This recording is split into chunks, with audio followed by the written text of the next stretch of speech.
Does McLaren now have a problem after having clinched the 2025 Formula One Constructors Championship just this last weekend in Singapore?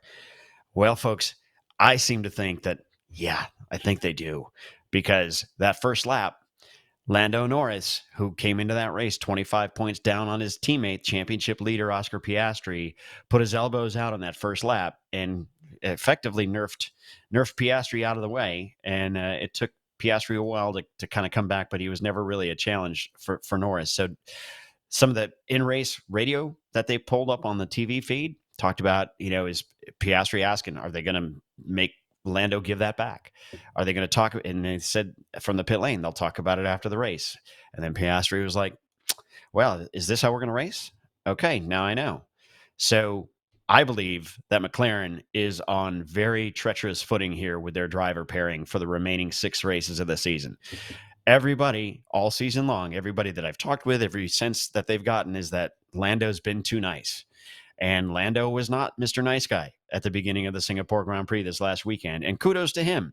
It's about time. This is the Lando. This is the, hey, elbows out. Let's get to it kind of Lando Norris that everybody's wanted to see. Because clearly he's got the pace, as does Oscar.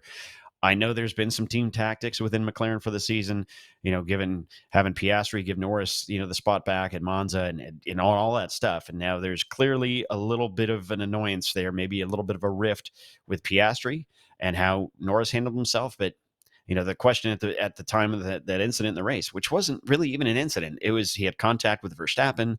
He had contact wheel to wheel, thankfully, with Piastri, no harm, no foul. But he barged his way through, as he should, because he's in the championship hunt just as much as is Piastri and as is Verstappen. So everybody's like, well, was that too much? Should he be penalized? No, this is racing. This is what we expect from Lando Norris and Piastri and Verstappen, for that matter. If Verstappen would have done it, everybody had been like, well, hell, that's just what he does.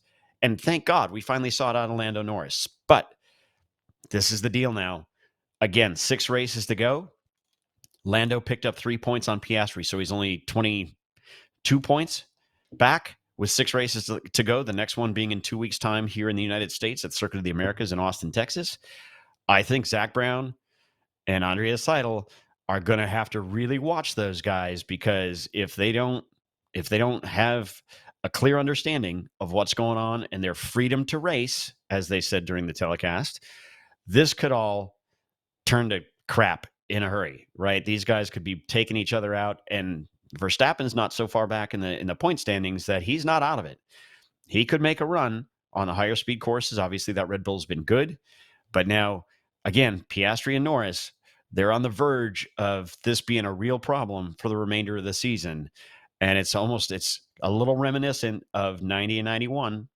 Oddly enough, the last time McLaren won back-to-back Constructors Championships, but they also had a couple of guys that you may remember as drivers, the infamous Ayrton Senna and Alain Prost. Now, I'm not by any means saying that, this is the second coming of Prost and Senna here with Piastri and Norris, but the circumstances are such that this could turn into a real problem for the remaining 6 races of this season. Stay tuned for that.